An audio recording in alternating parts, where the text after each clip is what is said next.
नमस्कार, मैं रचना शर्मा। चढ़ती कला टाइम टीवी देख रहे सभी दर्शकों का स्वागत करती हूं। आप देख रहे हैं उत्तर प्रदेश के समाचार।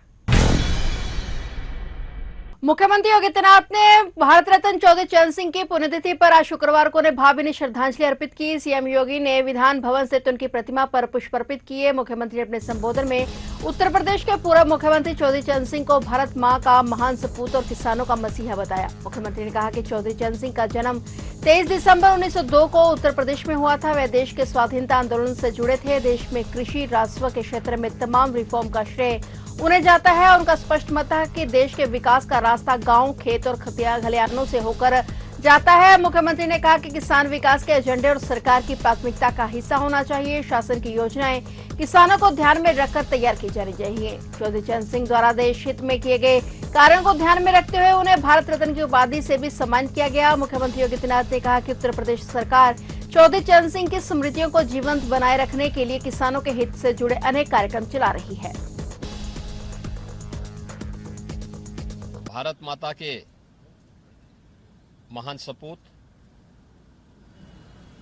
उत्तर प्रदेश के पूर्व मुख्यमंत्री और देश के पूर्व प्रधानमंत्री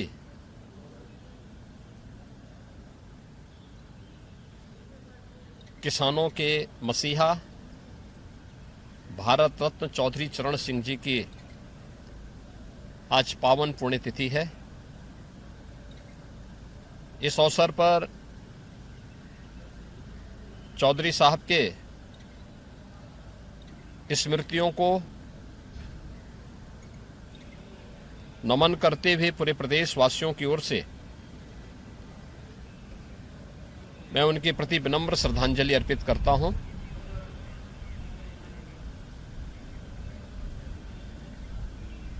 चौधरी चरण सिंह जी का जन्म इसी उत्तर प्रदेश की धरती पर 23 दिसंबर 1902 में हुआ था। देश के स्वाधीनता आंदोलन के साथ वे जुड़े थे। देश के अंदर कृषि के क्षेत्र में, राजस्व के क्षेत्र में तमाम प्रकार के रिफॉर्म करने का श्रेय चौधरी साहब को जाता है। वे देश के किसानों के मसीहा थे और उनका स्पष्ट कहना था कि देश के विकास का रास्ता गांव और गांव के खेत और खलिहानों से होकर के जाता है और इसलिए विकास के एजेंडे में किसान होना चाहिए। किसान सरकार की प्राथमिकता का हिस्सा होना चाहिए। उन्हें ध्यान में रख करके शासन की योजनाएं तैयार होनी चाहिए। यूपी के हमीरपुर में दर्दनाक हादसा हो गया। उत्तर प्रदेश के हमीरपुर में बेतवा नदी पर बन रहे एक पुल का एक हिस्सा तूफान के दौरान ढह गया और मलबे के नीचे दबने से 6 मजदूरों की मौत हो गई। दुर्घटना के समय सभी मजदूर पुल के नीचे सो रहे थे। घटनास्थल पर इस समय बचाव अभियान जारी है। हमीरपुर में बेतवा नदी पर पुल का निर्माण किया जा रहा था और बताया जा रहा है कि करीब 3 बजे तेज बारिश और आंधी के दौरान पुल का स्लैब गिर पड़ा और कई मजदूर उसी के नीचे सो रहे थे। एसडीआरएफ और प्रशासन की टीमें मौके पर लगातार रेस्क्यू ऑपरेशन चला रही हैं। मृतकों में बांदा और हमीरपुर के मजदूर शामिल बताए जा रहे हैं। कुरारा क्षेत्र में मोरकंदर परसानी से नैथी गांव के बीच ये पुल बन रहा था। पुल में क्या अभियान चल रहा है? एक एक्सीडेंट हुआ है यहाँ पे। ये निर्माणाधीन पुल था जो मोराकंदर गांव के बीच में पड़ता है। ये बेतवा नदी के किनारे थाना ललपुरा है और इसमें करीब 6 लोगों के दबे होने की आशंका है। 3 लोग ऊपर फंसे हुए थे जिसमें से 2 लोगों को रेस्क्यू टीम के द्वारा निकाला जा चुका है। एक आखिरी जो है उसको निकाला जा रहा है और बाकी बचाव राहत कर सर जो डेथ हुए थे, जो इस मलबे में दबे हैं, क्या उनके लिए उनके रेस्क्यू बॉडी निकाल दी गई? अभी नहीं निकाला गया है। अभी हम लोग उसी के प्रयास कर रहे हैं। उत्तर प्रदेश के मुख्यमंत्री योगी आदित्यनाथ ने हमीरपुर जिले में पुल गिरने की दुखद घटना में लोगों की मौत पर दुख जताया है और अधिकारियों को घटनास्थल पर राहत और बचाव ऑपरेशन तेज करने के निर्देश दिए। सीएम योगी ने कहा कि हमीरपुर जिले में बेतवा नदी पर हुए दुखद हादसे में लोगों की मौत बहुत दुखद और दिल दहला देने वाली है। मेरी संवेदना महिलाएं दुखी परिवारों के साथ हैं। जिला प्रशासन को एसडीआरएफ के साथ मिलकर राहत और बचाव ऑपरेशन तेज करने के निर्देश दिए गए। सीएम योगी ने घटना को तुरंत संज्ञान लिया और सीनियर अधिकारियों को बिना देर किए घटनास्थल पर पहुंचने और बचाव ऑपरेशन तेज करने के निर्देश दिए। उन्होंने अधिकारियों को घायलों का सही इलाज पक्का करने और मरने वालों के परिवारों को सही मुआवजा देने का भी निर्देश दिया।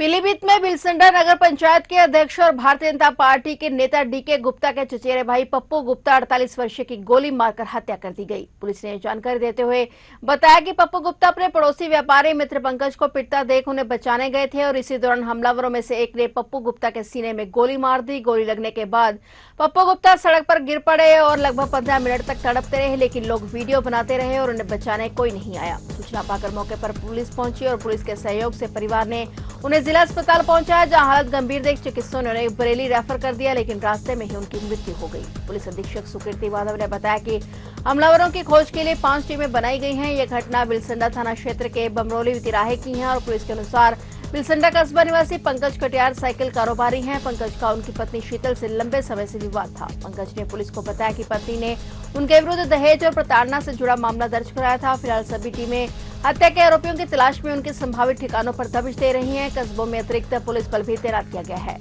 शाम को थाना बिलसंडा क्षेत्र में लगभग 5:15 बजे एक घटना प्रकाश में आई, जिसमें कि एक पंकज जो यहाँ पे साइकिल का शॉप है जिनका वो चलाते हैं, उनके दुकान पे कुछ 7-8 लोग आए और उनके साथ मारपीट वगैरह और विवाद करने लगे। इस संबंध में जो पास में उनके दुकान के एक हैं जो क्लॉथ स्टोर चलाते हैं, जिनका नाम पप्पू गुप्ता है, वो उनको बचाने आया और उनके द्वारा किसी को पकड़ा गया उन आरोपियों में से, और एक व्यक्ति ने उस पर गोली चला दी जो कंधे के पीछे लगी। पुलिस के द्वारा तत्काल उनको इलाज हेतु भेजा गया, जहां से उनको हायर सेंटर रेफर किया गया। दुर्भाग्यवश उनकी जो है दुखद मृत्यु हो गई है और इस संबंध में मेरे द्वारा 5 टीमें बनाई गई हैं और सभी तथ्य जो है इकट्ठे किए जा रहे हैं। सीसीटीवी और अन्य जो साक्ष्य संकलन की कार्रवाई की जाएगी, जल्दी इसका हम खुलासा करके आवश्यक कार्रवाई करेंगे।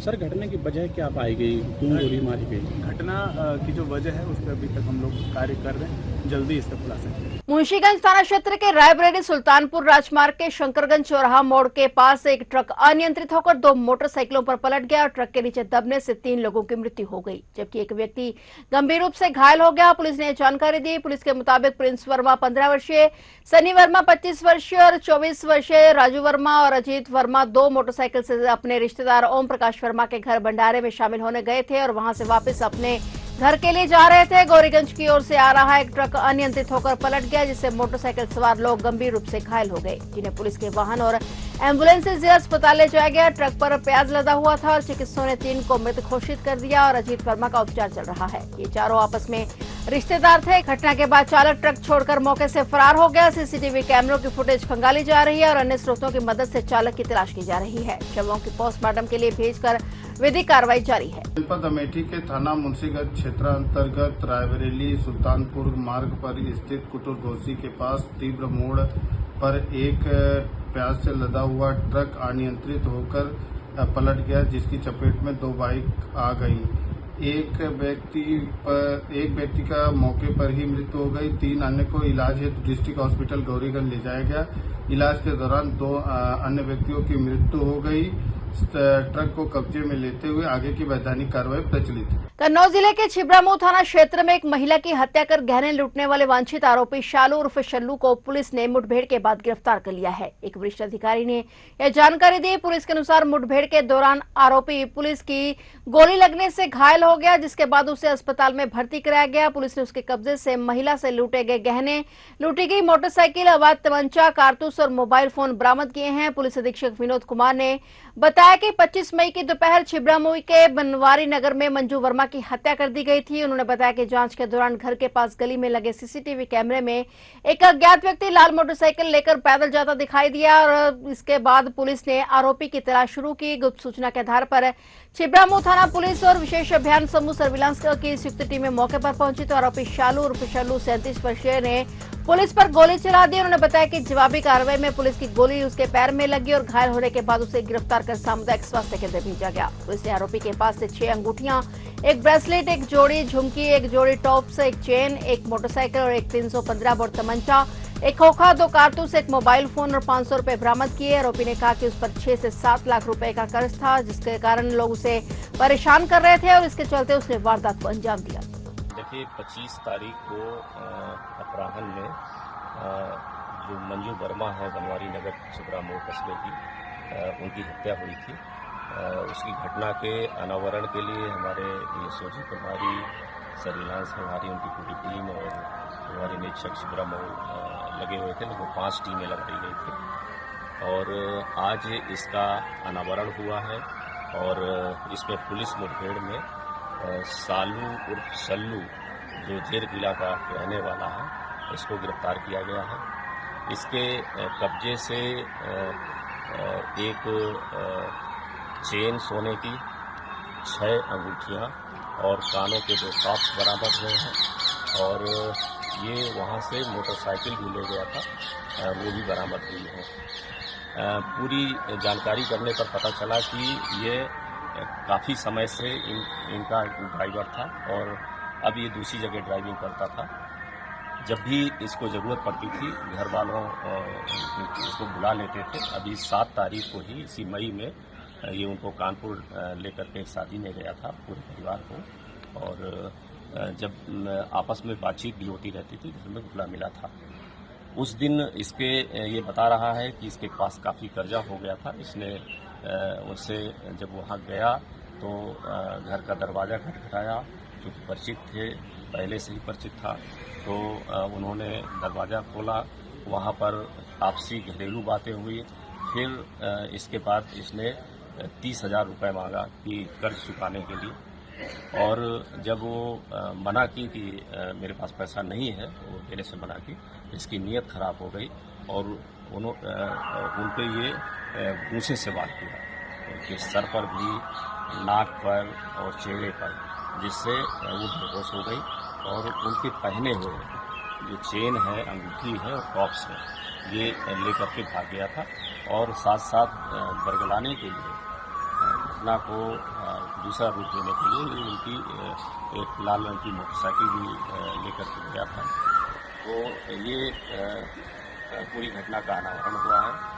हमारी 3 दिन के अंदर, 72 घंटे के अंदर हमारी टीमों ने एक अच्छा काम किया है। इसको उत्तर प्रदेश के फतेहपुर जिले के सोथर थाना क्षेत्र में एक अज्ञात महिला का शव पेड़ से लटकता मिलने के बाद इलाके में सनसनी फैल गई। पुलिस ने शव को कब्जे में लेकर जांच शुरू कर दी है और मामले को हत्या या आत्महत्या दोनों ही संभावनाओं के तहत देखा जा रहा है। अज्ञात महिला का शव पेड़ से लटकता मिलने से क्षेत्र में हड़कंप मच गया। घटना की सूचना मिलते ही बड़ी संख्या में ग्रामीण मौके पर पहुंचे और देखते ही देखते घटनास्थल पर भीड़ जमा हो गई। प्रत्यक्षदर्शियों के अनुसार महिला का शव एक पेड़ से दुपट्टे के सहारे लटका हुआ दिखाई दिया। स्थानीय लोगों ने तत्काल इसकी सूचना पुलिस को दी। सूचना मिलते ही ये सोथर पुलिस मौके पर पहुंचे और घटनास्थल का निरीक्षण कर शव को कब्जे में ले लिया गया। पुलिस के अनुसार मृतका की उम्र लगभग 30 से 35 वर्ष के बीच प्रतीत हो रही है। शव के पास एक छोटी बेटी और युवक का छोटा फोटो भी मिला है और प्रारंभिक तौर पर मामला फांसी लगाकर आत्महत्या का प्रतीत हो रहा है, लेकिन परिस्थितियों को देखते हुए पुलिस किसी भी संभावना से इनकार नहीं कर रही है। इसलिए हत्या और आत्महत्या दोनों बिंदुओं पर जांच जारी है।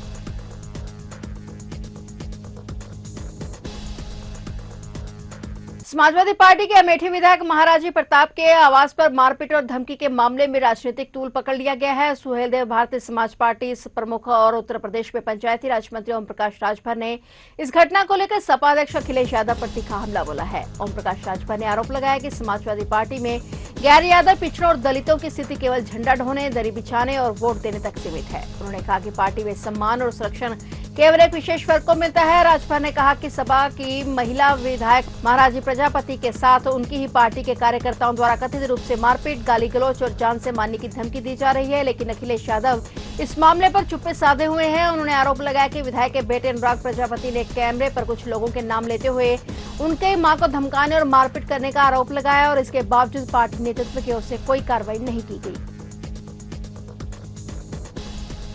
फिलहाल उत्तर प्रदेश के समाचारों में इतना ही और नए समाचारों के साथ फिर से हाजिर होंगे। तब तक के लिए देखते रहिए चढ़ती कला टाइम टीवी।